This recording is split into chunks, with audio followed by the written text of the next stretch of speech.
What is up? What is up? Welcome back to another NFL Rundown brought to you courtesy of Run Pure Sports and Run Pure Bets. I'm joined today by Tyler and Titletown. And Tyler, let's be honest, not the most exciting day of NFL football.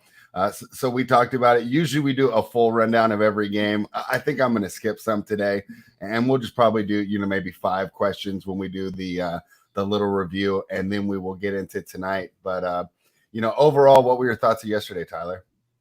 Yeah, I mean, pretty boring games. I did a lot of cleaning around the house while the games were going on because they just all turned into pretty much blowouts. It was like, I'm just get up off the couch and do something else for the day. But a couple of the games got good at the end. The Bengals, 49ers, Bills, Bucks.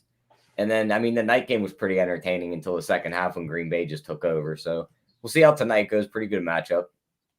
Yeah, tonight's got a chance to be a great game and kind of redeem this weekend. And that's what kind of happens, right, in sports, right? It's not pro wrestling where it's scripted and we know it's going to be close every time, right? The favorites were out in full force. Title, did you have any overall takeaways before I jump into some individual questions for you guys? Well, I like the games a little more, I guess. The afternoon games I thought were pretty interesting. Josh Allen came back against the Bucs, made that interesting. 49ers, Bengals. So the afternoon games are good. Yeah, the morning or the early games, not so much. And then, yeah, the Sunday night game, I always like watching the Packers. But what a crazy first half. That was fun. Second half, not so much. So Monday's always one of my out here on the West Coast and talking about morning games, Title, because not morning. Yeah, Tyler, JJ, the Keg, they have no idea what it's like to watch football before noon, unless it's some college football. So that's one thing that we got going for us in the West Coast. Let's talk about some of these games, though. The Falcons get it done against the Panthers. Tyler and I both like that on Friday. You know what's funny, Tyler?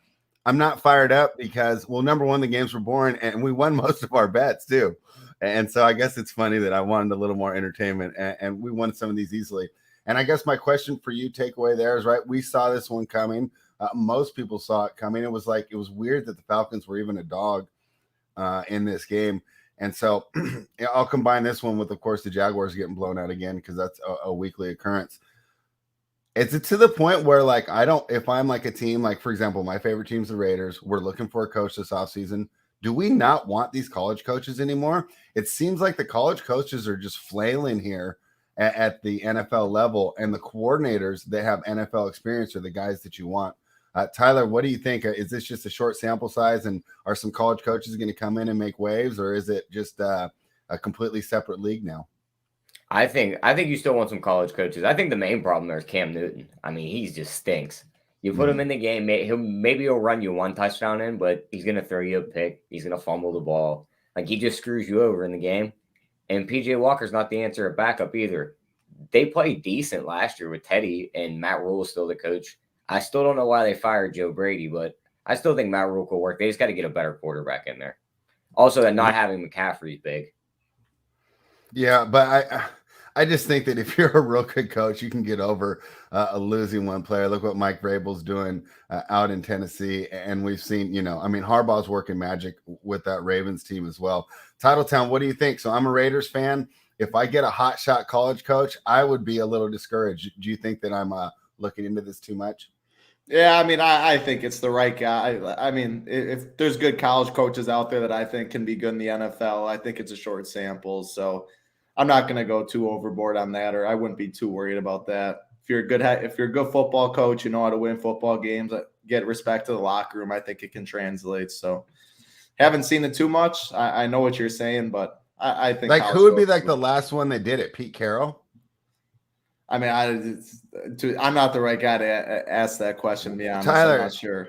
Help me out here. Who would be like the last college coach that you think really came in and just banged? It'd have to be probably Pete Carroll, the Harbaugh brother that was at San Fran for the few years. He did it. A good point. Yeah, he did well there. And he might be coming back. He, of course, is rumored now, which would be weird if he left after his first good year. Frank Reich wasn't a college guy, was he? He came out of an NFL system, right? No, Frank Reich. Yeah, he was the coordinator there with the Eagles under Doug Peterson, remember? So yeah, every other Super Bowl's got Belichick or Andy Reid on it. So Yeah. I typed these names. Yeah, Pete Carroll, Jim Harbaugh. Then there's Jimmy Johnson, John Robinson, Bobby Ross, like Buck Shaw. I don't recognize half of them. So yeah. So that was just something I took away from yesterday because Urban Meyer, obviously a disaster. We all knew it was going to be a disaster. Matt Rule is someone I thought was going to be good. And then I was just listening to a pod this morning, and the guy was just talking about how much different it is now because you can accumulate so much talent at the college level. You don't need to be an X's and O's guy, because if you roll out that Ohio State level talent, you don't need to worry about calling plays. So that'll be something interesting to look forward to. And of course, a little personal interest there, as I have a team that will be in the coaching search.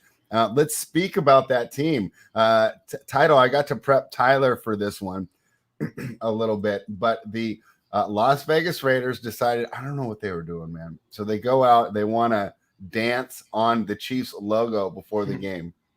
Then they lose 48-9.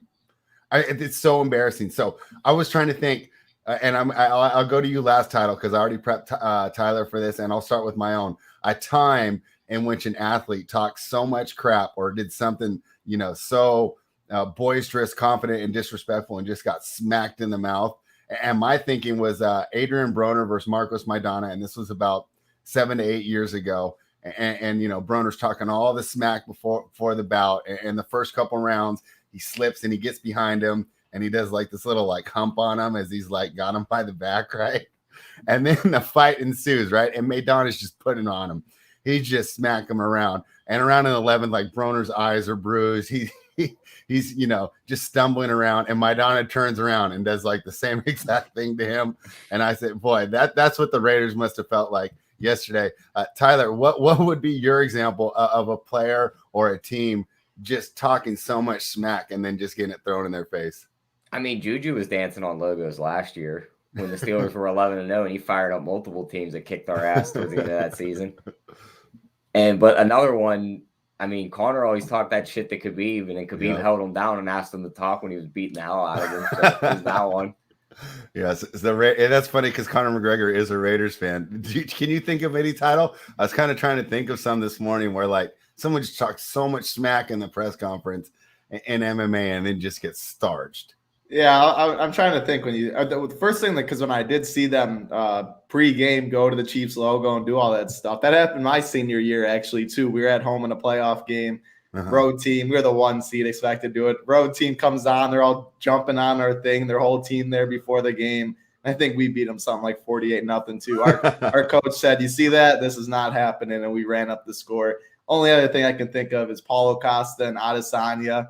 After Adesanya was beating them up pretty bad, he gave him the hump to get off after he finished them, he gave him the little pump behind the back. So I don't know. It's that's funny though. I've never seen that fight you were talking about.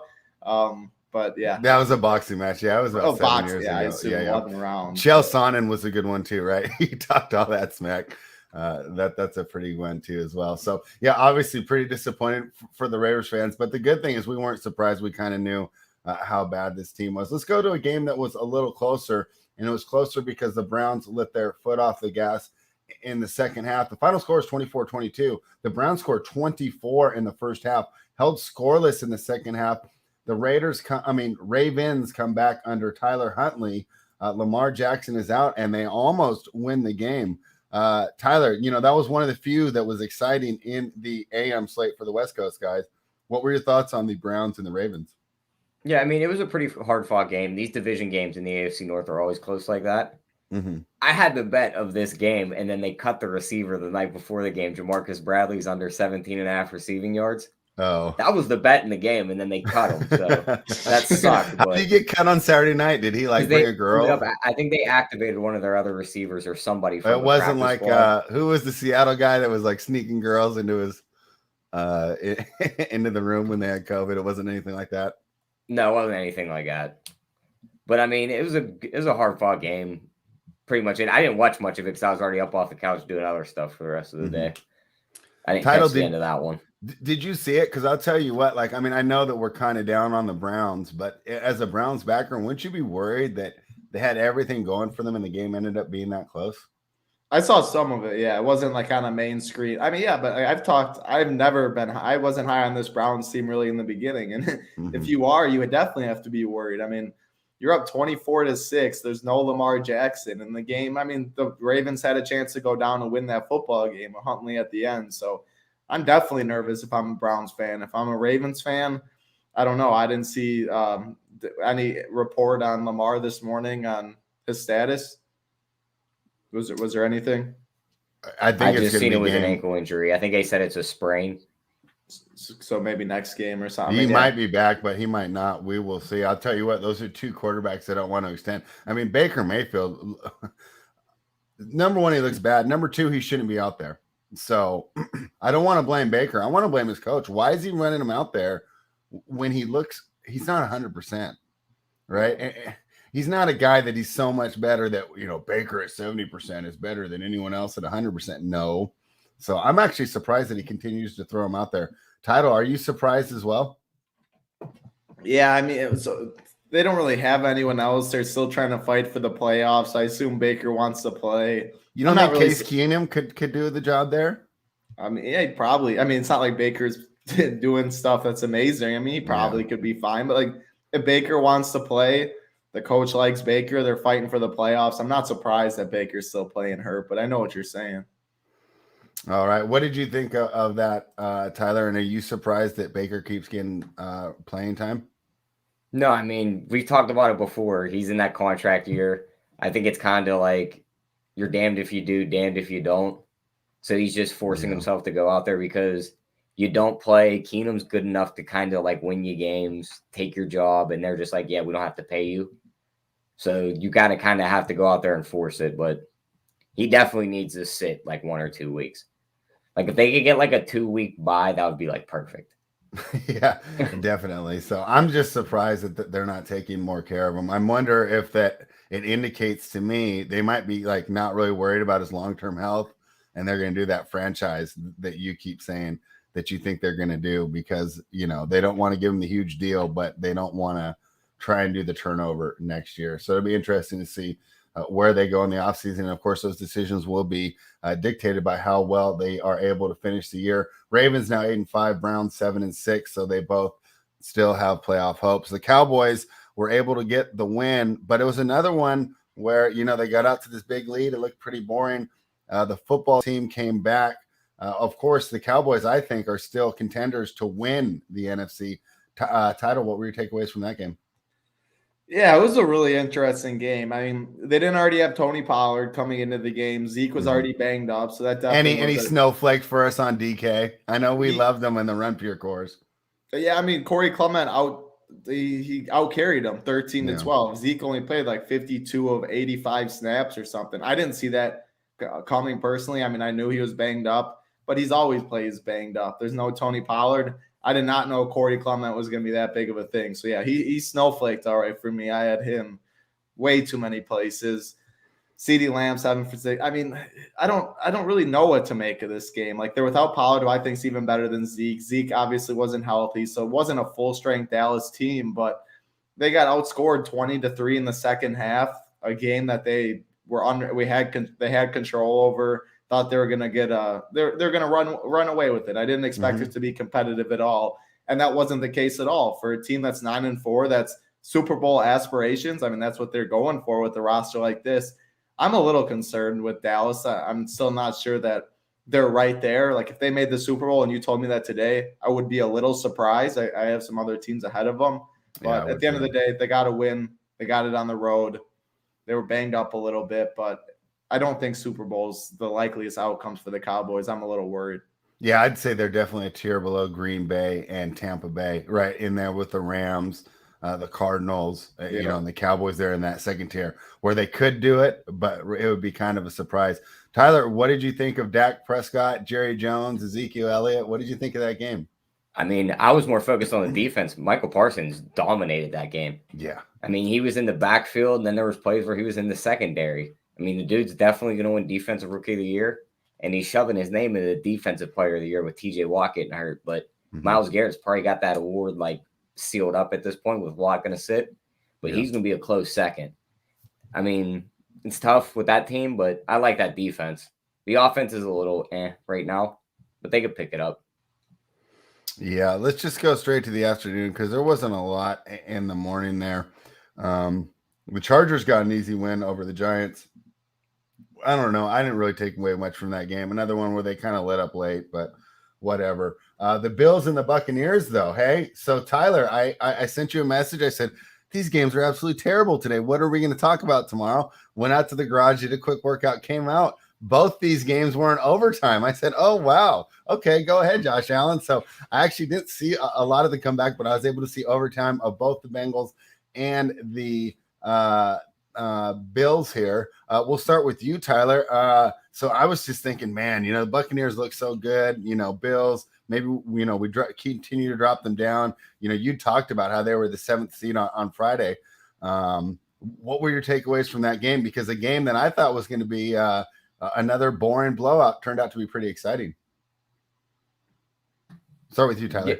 Yeah, I mean, looking at it, it was a good game in the fourth quarter. The beginning of the game was bad. It was almost like the Bills had to work out their defensive kinks in their secondary because you didn't get to do that last week with no Tre'Davious White and the other team didn't throw the ball. So it is crazy to see them go from the 1 seed all the way down to the 7th seed. And they have the same record as Cleveland, Cincinnati, and Denver, who are also all 7-6. They lose one more game. This team can go from being everyone's like Super Bowl favorite to on the outside of the playoffs looking in. I think that's absolutely crazy. I mean, you guys were higher on Bridgewater than me, but if you would have told me when we were doing those preseason previews that this, after 13 games, the Broncos and the Bills would be tied, probably would have given you like something else that positive came out of this game spread. What's up? Brady is now minus 150 to win the MVP. Those are just things you love to see. And what are Run Pure Bets sitting at that ticket as? 14-1. Great job, Tyler. Title, what were your thoughts? Yeah, it was a bad game, most of it. And then, like the defense of the Bills figured it out. Josh Allen started moving the ball, and it was a really good game. So looking at the schedule ahead, Tyler said if they lose one more, it's going to be tough. So they get the Panthers. That's got to be a win. Then they get the Patriots, though, the day after Christmas. That's going to in Foxborough. That's going to be an insane game. They need to win that. After that, though, they have the Falcons and the Jets. So they have pretty much 3 free wins, and that could be enough. We'll see. They beat the Patriots. So I'm still expecting them to get in the playoffs. That Patriots game's going to be a really good game, but they pretty much have 3 free ones after that. They need to run the ball more than 7 times outside of Josh Allen. Singletary had 4 carries. Breida had 3 carries. We talk about how the run doesn't mean as much, but, I mean, you just have to run the football more than 7 times outside of your quarterback to at least keep the defense honest. Josh Allen dropped back 54 times, 12 rushes for 109 yards. The problem with the Bills is just like Josh Allen has to be top of his game every single time in the playoffs. Otherwise, they pretty much have no chance. The whole offense revolves around him. I think he's good enough. I think he's shown he's good enough. If they ever get it done, it's going to be one of the best playoff performances we've ever seen because he's going to have to carry the team every game. It's a team football game. I mean, football is a team sport. You need defense. You need other guys to make plays. I think they're a little too one-dimensional this year with the rest of the NFL. So the Bills, I think they make the playoffs. You definitely don't want to see the Bills team, but I think there's better football teams all around out there that are going to beat them. Do you think last year was more? Do you think last year was more of like what he is as a quarterback, or that was just like the outlier year where he just put up inflated numbers? Yeah, I think it was an outlier with no noise in the stadium and everything. I know what you mean. Like, I definitely think he's better than you think. Like, I think he's one of the top quarterbacks in the NFL for sure. What he can do with his legs, his arm, and all that. But I also, like, you can't replicate those numbers he put up last year and everything, like, year in and year out. So I think that unless was you're Aaron Rodgers. I mean, he's still like the numbers though aren't always like because he just wins football games that can run the ball. But I think it was a little better year than his average year. I think it was a little above average, but I still think he's top 3 quarterback, maybe 4 in the NFL for sure. I definitely think he's a stud. You need more than a quarterback to win football games at the end of the year. And Title, I already know the correct answer to this one is both. But let's just say you had to pinpoint one. Are the Bills running problems a product of the offensive line or the fact that like it's one of the worst running back rooms in the league? I also think it's just like their scheme, like their offense just like they don't run. They're just built on everything around the pass, and it's the same run every time. It's a shotgun. It's right up the like. I think it has to do a little bit of both. The running back room absolutely is awful, but you need to run the ball more than 7 times to really get a running game going. You know what I mean? Like if you're Singletary, what was he? He was 4 for 52 on the ground. Burrito was 3 for 12. Yeah. Like they just abandon it so fast in games like this. So I think it has to do with a lot of things than just offensive line, just a running back room. I think it's the coaching, it's a game plan. I think it's all of the above. So you're telling me no Brian Daboll for the Raiders, huh? You're not big on Brian Daboll's game plan? I would not. If I was you, I would not want him personally. Tyler, what are your thoughts on the Bills' inability to run the ball? Or, I mean, 4 for 52 is great. Their unwillingness to run the ball, I should say. I mean, it was a bad matchup against the run. Tampa is the best run defense, but they've done and this game for, scripts, so it makes sense. Yeah. But still, 7 times in NFL. Yeah, game. That's another thing. Zach Moss didn't pan out like they thought, so they got a dud in the running back room on top of Matt Breida, who's hurt every other week. I don't think Singletary's all that good. He busted one big run in that game, so that 4 for 54 looks a bit better. Yeah, but also their skill players suck at run blocking. Like Diggs isn't a great run blocker. Beasley's getting old. Dawson Knox isn't all that. He's more of a pass catcher. The offensive line's been built more for pass blocking. I think they need to draft a run blocking tight end, get Josh Allen more under center, and also grab one of the running backs in this upcoming draft. All right. Well, hey, this is a great draft for running backs, right? Oh, as yeah. bad as it is for quarterbacks, there's a ton of great runners coming out this year. So grab a guy lot like of Kenneth Walker out of Michigan State. That'd be a guy for Buffalo. I mean, there's so many good guys. I think that there's going to be guys that are coming out 2nd, 3rd, 4th round that are going to end up being in titles lineups next season. I think there's going to be a lot of great running backs coming out this year. Let's talk about the other overtime game, right? That kind of saved the afternoon for us football fans.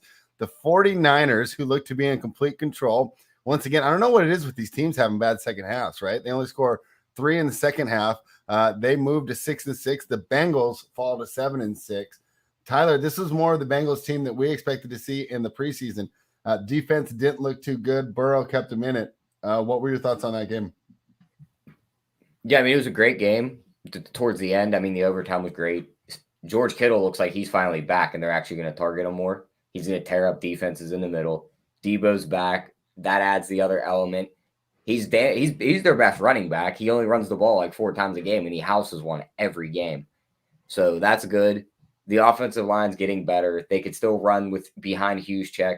Once they get back Elijah Mitchell, this isn't a team you want to see in the playoffs, Fred. I know we talked a few weeks ago about them. I know. I wanted to dig their grave, and they won't put me in the cemetery anymore. There's like, nope, you can't come in, buddy. No. Yeah, they're 7-6. They're in the 6th seed. The Rams are ahead of them at 8-4. The Rams are probably going to be 8-5 after tonight. Like, oh, I can't wait to talk about that one. San Fran's going to move up these standings. Not a team you want to see in the playoffs. Trust me. Tyler, what were your thoughts on the Bengals and the 49ers? Jamar Chase finally got back on track, got me some points in my tournament lineup. Anita Jeffrey Wilson on the other side had some good sweats going. Nice to see him do that. Burrow play good football. Got to give the ball more than 18 times to Joe Mixon. I know I always say it, but it's got to be feed Joe Mixon, establish a run, which will help Joe Burrow to get the ball to T. Higgins, Jamar Chase, Tyler Boyd, etc. I don't know what to do with this 49ers team. I'll admit that. I do not have a good read on this football team. I don't know. I wanted the Bengals in this one. It was a close game. Obviously, the 49ers, again, 4th quarter, 49ers had this game in their hands. They let up 14 points. They couldn't get any on the board. Got forced to OT. I think the 49ers definitely I liked what I saw from the 49ers, but I'm still not in Tyler's boat. Yeah, you don't want to see the 49ers, but I just don't think Jimmy Garoppolo is going to be able to beat some of these big-time quarterbacks in the playoffs when it's all said and done. Pretty good in overtime, though. What was he, like 6 for 6 for 78 yards? I mean, all you got to do is get the ball to George Kittle. Get the ball to George Kittle. Yeah, he's going off. He definitely either throw it to Kittle or hand it off to Debo and just let those guys do all the work. Debo literally finds the box every single week, though. It's like, and it's always right up the sideline. Like nobody could push him out. Like there's just a wall right there. He's good. All right. Well, quicker recap than usual today, guys. But like I said, dude, so many of those games were just good teams smashing absolutely terrible teams. So we'll move on from that. And we will look ahead towards this evening's game. Tyler, we're going to start with you, and we're going through, the side, the total, and the props, and then we'll get with Title for some DK insight here. But Tyler, I know you kind of ruined it. You gave us the spoiler alert there. You like the Cardinals tonight. Tell everybody why. I think they win the game. Now, I think this game is going to be really close. Just like he just said in the chat, everyone's on Arizona -2 this week. That number hasn't moved all week, and there's multiple guys out for the Rams. Mm-hmm. That always puts up red flags for me in that spot. Mm-hmm. I could definitely see this being a very tough division game where the game's 1-1. So I think they win the game. I think the Rams cover. Some of the props I was looking at, though, the guys I'm going to target, AJ Green, Zach Ertz, Odell, and Matthew Stafford. So if you think the Rams cover, that means you are predicting Arizona wins by 1 point. Yes. I think it's going to be a real tough division game. That's a bold prediction. I love it. Every time spread, I see a game like this where guys are all rolled out, key positions. Mm-hmm. The line doesn't move like 1 inch, not even a half a point. It usually throws up the red flags that team's going to come out and play very tough.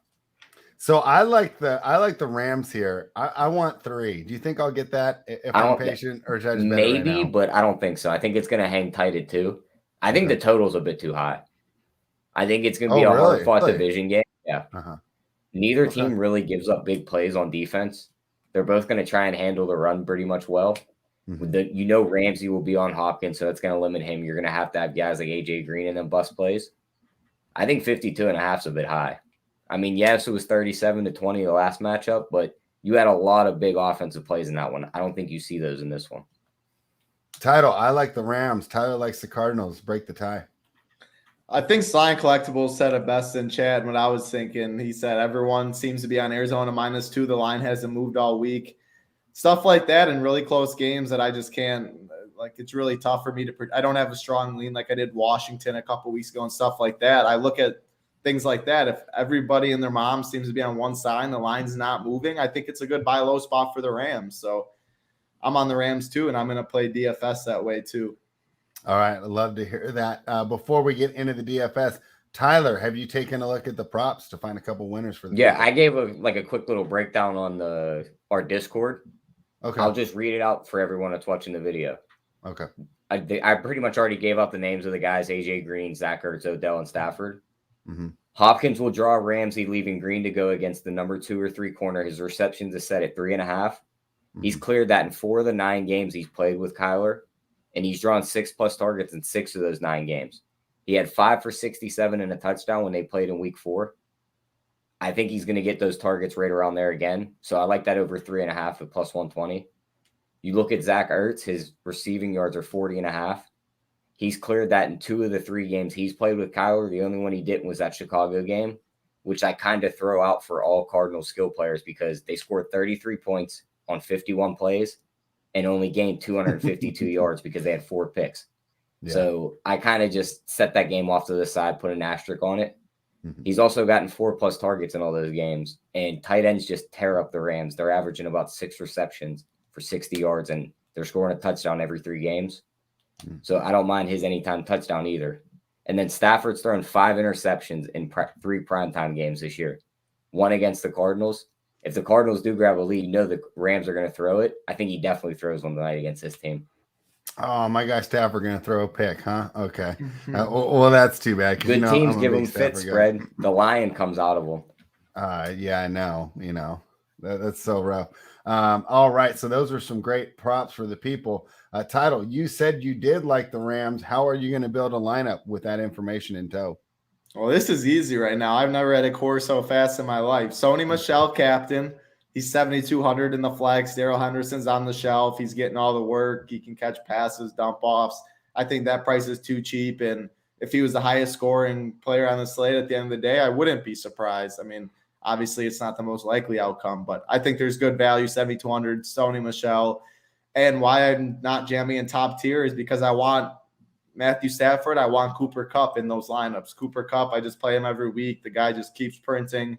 I don't want to fade him. It's tough to jam Stafford or him in the captain. if you want to get some studs. So Michelle captain, Stafford, Cooper Kupp. Then my last core play, I'll give out 4 core plays today. Just a misprice. Rondale Moore at 2,000. I don't know why he's 2,000. Jalen Ramsey is going to take out DeAndre Hopkins, like Tyler's saying.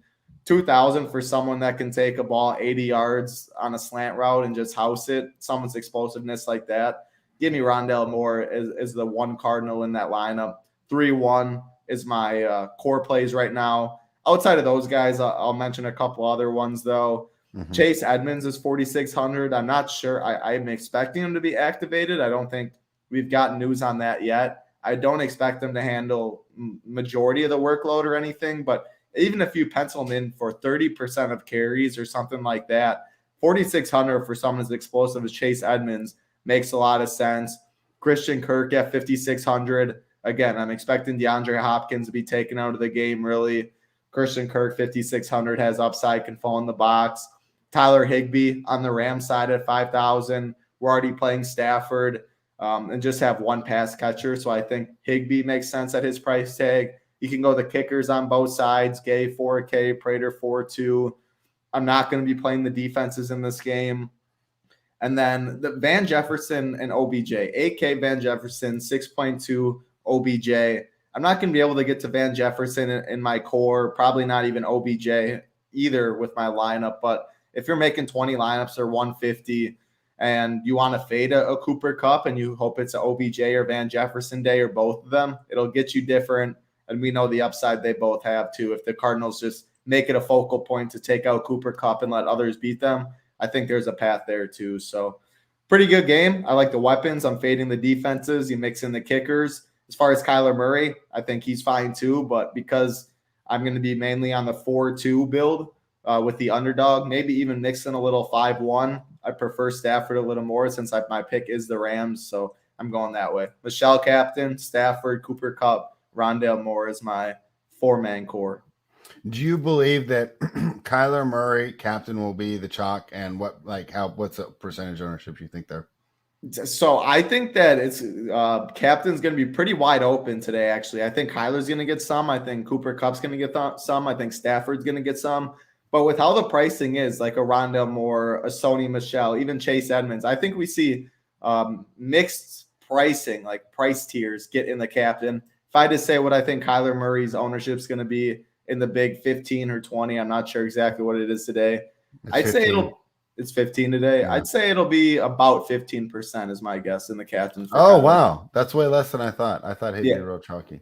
No, I think it'll be, I mean, when you get, these are the showdown games I love. 2 teams that have multiple weapons that can put up points in a lot of different ways, and the pricing, DraftKings did a pretty good job. You'll see ownership pretty spread out. So I'm thinking about 15%, maybe 15 to 20, but I would be surprised to see 25 plus personally. All right, in that big $15 tournament, how much higher do you think the winning score will be than last week? Well, yeah, then last week it'll be. What they ship with like 70 points? So that's like when we were on this show, I don't think any 3 of us had a clue it was going to be that crazy. Yeah, at least I didn't at all. And then as the day goes on and you start seeing the videos, like your whole thing changed. Like everything I said, I hope people kind of threw out. And I didn't even have a good night myself either, but no one expected that. Now, yesterday, I don't think the scores tonight will be as high as yesterday. Those were absolutely nuts. So it'll be fun. I'm not going to toot my horn, but I had all my bets aligned to that game being dog shit on last Monday night. I did not think it was going to be the weather was going to be like I seen the field goal post almost touch the ground while they were waving. It was like, no chance. That was nuts. I like that the Monday Night Football is going to give us kind of the 2 different variations of how football is played, right? I mean, they were just lining up and running the ball last week. Tonight should be a shootout. Wouldn't you guys agree? I mean, I know Tyler likes the under, but it's a high total, right? We could see a lot of offense and that game still go under. So, hey, guys, I know that we had a shorter show than usual, but it just got to the point where I don't really feel like talking about the Giants and the Jaguars and the Saints and the Jets anymore, right? It's just like, what else is there to say on this game? So we figured we'd get in, do the recap of the stuff that we did like and give you the plays. One thing before we go, though, Tyler, you did look up the playoff picture. Do you want to go ahead and go over that real quick? And we will talk about maybe some playoff possibilities, and just give our general thoughts? Yeah, I mean, looking at it here, I have the NFC one side pulled up first. Okay. We got Arizona at 10-2 in the 1 seed, Green Bay at 10-3, Tampa 10-3, Dallas 9-4, Rams 8-4, San Fran 7-6, and then Washington fills that 7 seed right now at 6-7. Mm-hmm. Then you have 4 teams all sitting at 6-7 on the outside: Minnesota, Philly, Atlanta, New Orleans. 5-8, you have Carolina and Seattle, and then everyone else we don't need to talk about because they're not making it. Right. I even think Carolina and Seattle, we can throw them out. Arizona can clinch their playoff berth with a win tonight. I mean, I think they probably do clinch it in the end, but I think it's going to be a close game. Now, Green Bay's ahead of Tampa based on their conference record, and Washington is ahead of Philadelphia in the NFC East based on division record. And Washington is ahead of Minnesota and Atlanta based on conference record. So there's a lot of like little things tied together with these records that are all tied. So it's going to be fun to see how the NFC ends up. Anybody you think on the outside that's going to make it in between Minnesota, Philly, Atlanta, and New Orleans? I think Minnesota's the only one with a shot. What do you think, Title? Yeah, probably. My guess would be Minnesota too. It just we see them.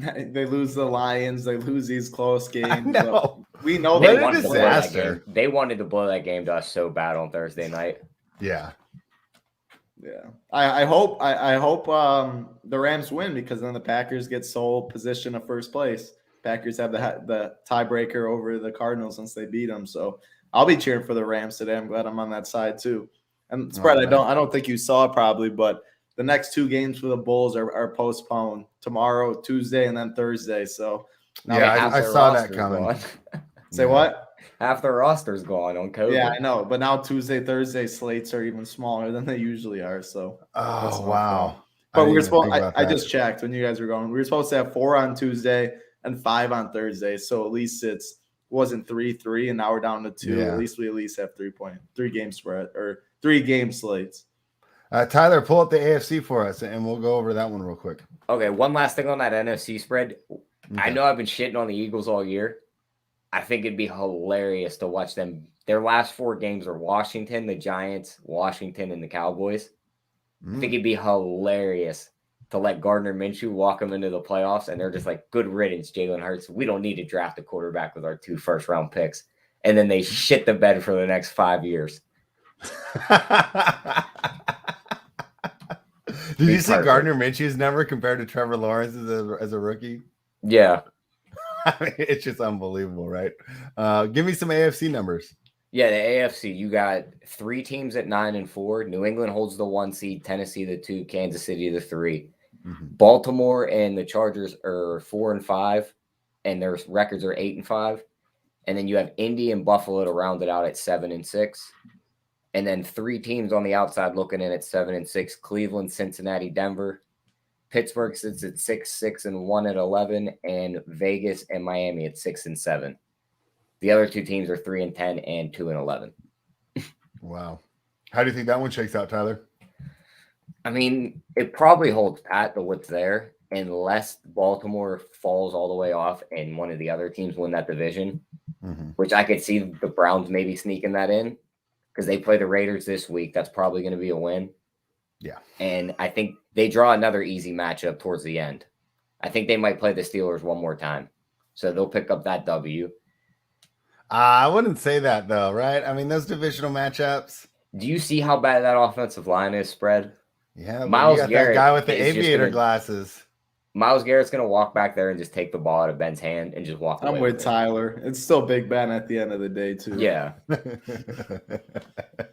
I'm going to be an honorary Yinzer by the end of the year, right, Tyler?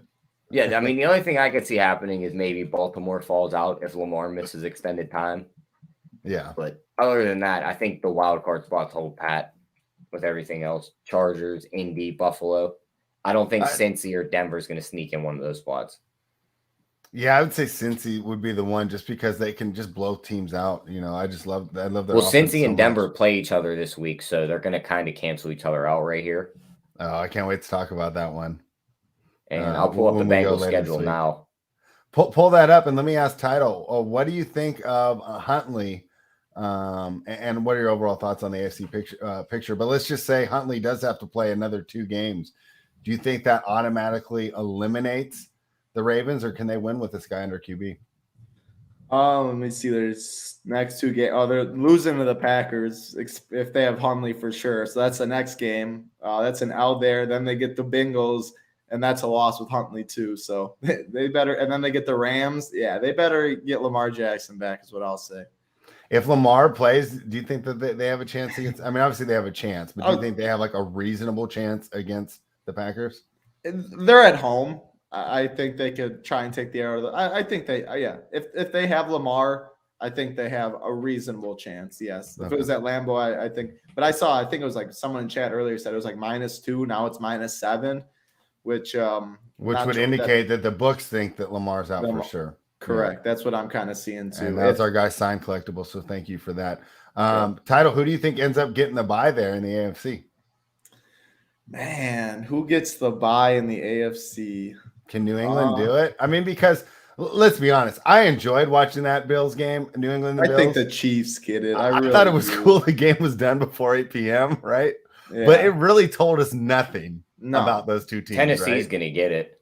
You think so? Wait, just because their schedule's so freaking easy? Pittsburgh, Dolphins, Texans, 49ers are their last 4. I'll say, though, like they could lose 2 of those games and I wouldn't be shocked. But there's rumors Derrick Henry's like getting close to returning here soon. Well, dude, if Derrick Henry comes back for the playoffs, he shows back up. Like, that's like some Willis Reed stuff right there. That's nuts if that happens. Then the whole best ball world is flipped on its head too. If he comes back, every team's just gonna be like, oh yeah, no, because he won't have any wear and tear either, right? They're gonna be beating themselves up. He's gonna come back fresh, like not even a bruise on his shoulder. I mean, right here it says Henry is way ahead of schedule in his rehab of his broken foot. That led to a lot of early speculation that Henry would be able to suit up by week 17.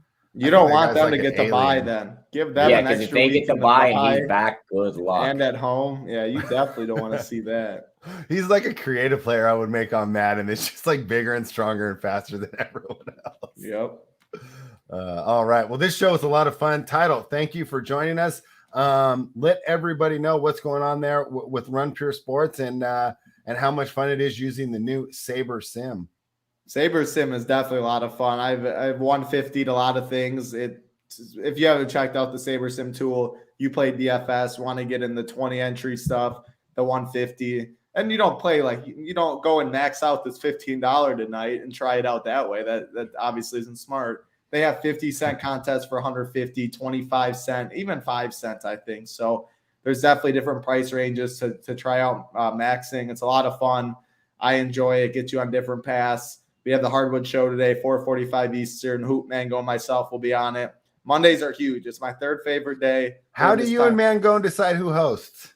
It's always me now. It's just the people. Why is that? I think Mangone's a pretty good host. Was that what the people wanted? I guess that's what they all say. I know. I'm gonna have to tease them about that. I will say, Mangone doesn't really like hosting, really. Hoop doesn't really like hosting. People don't really want to host, so I've kind of just accepted that too. He also hosts Tuesday, Thursday when I'm not on too, so instead of him doing all 4 days, if I'm on a show, it's kind of just me hosting now, unless it's Holden, I guess. But, okay. Well, a peek behind the curtain, Title. What I like about hosting is you can kind of just throw the question out when you don't have a strong take on the game, right? So for sure. There's certain games where I just think the line's perfect and I can just introduce the game and throw it off without having to break it down. Because like the Nuggets tonight, I think they're -4. My model came to -4. I don't really have a lot just to say on it. The nice thing about DFS, easier thing about DFS, I will say, is you can always be like, no, I don't really like any players in this game. For his betting and aside, you kind of always have to break it down and get the people. So that's the one thing I do like about hosting, and it's a little different. I think that I come with stronger takes though when I'm a guest because you have time to think, right, rather than trying to navigate everything. So we're gonna get Tyler in here hosting one day, and we'll see how that goes. We'll do like a Freaky Friday. We used to do that at UPS where everyone would run like an area they weren't used to running. We'll have Tyler host a rundown one day. I did it one day for Hoop. And now he says you have to do it you're in there forever. Yeah, I like this. Yeah. Yeah, I think you do a great job. But I'll tell you what, Run Pure Sports and Run Pure Bets is going to have you covered for all the NBA content you need, because we're going to log off here. Tyler and I are going to break down the NBA. We will be back at 3:30 Eastern. We will do our DFS. We do a preliminary DFS breakdown, but mainly we do the sides, totals, and props. Today we'll have Bobby Gomes. We'll go off the air about 4:30 Eastern. That gives you 15 minutes. Grab a snack, say hi to your girlfriend, whatever you need to do. Then the Hardwood show starts, and that runs pretty much straight into the final countdown. Sometimes you give them a break, right? You can say hi to your girlfriend twice a day. I mean, Rarely. See, we're here. We're saving marriages out here at Run Pure with these little breaks, but that's going to take you all the way up to lock. So all the great content that you need and you deserve. So thank you, everybody, for joining us. Remember, like the video, subscribe to the channel. If you're not already a member, head on over to runpuresports.com. Use the promo code BETS25 off to become a member of the DFS side. And, of course, the bet side. You can check out the new Saber Sim, jump in the Discord, and become Title's best friend by asking him questions. Tyler, anything else for the people before we're back in an hour? Yeah, I'll just give out. I know everyone loves betting first touchdowns. Oh, yes, everyone does. I'll give out 2 on each side for tonight. Let's hear it. I like Zach Ertz at 16-1, and I like AJ Green at 16-1. Those are and then on the other side, Sony Michel at 6.5-1. Of course, you have to take. And then I don't hate taking Odell at 14-1. Because we all know Cooper Kupp's drawing Byron Murphy, so he might be able to burn someone down the sideline for one quick. And we all know that Odell does get up for these primetime games for whatever reason, right? I mean, the guy just loves the spotlight. So I don't hate that. So real quick, just for a reminder. So you took Zach Ertz, 16-1. Zach Ertz and AJ Green, both 16-1. Yeah. Odell is 14-1, and Sony Michel 6.5-1. Yeah, Sony Michel, so hey, if you got a PlayStation, you got to play a little Sony. And then of course, Odell Beckham, right? The guy basically made his whole career off one Monday Night Football catch. Who says he can't do it again, right? So thank you, everybody, for joining us. Tyler and I will be back in a couple hours, and Title will be back an hour after that. So hey, guys, what great news. You get more of us, right? We're not done yet. So thank you, everybody, for joining us, and Run Pure.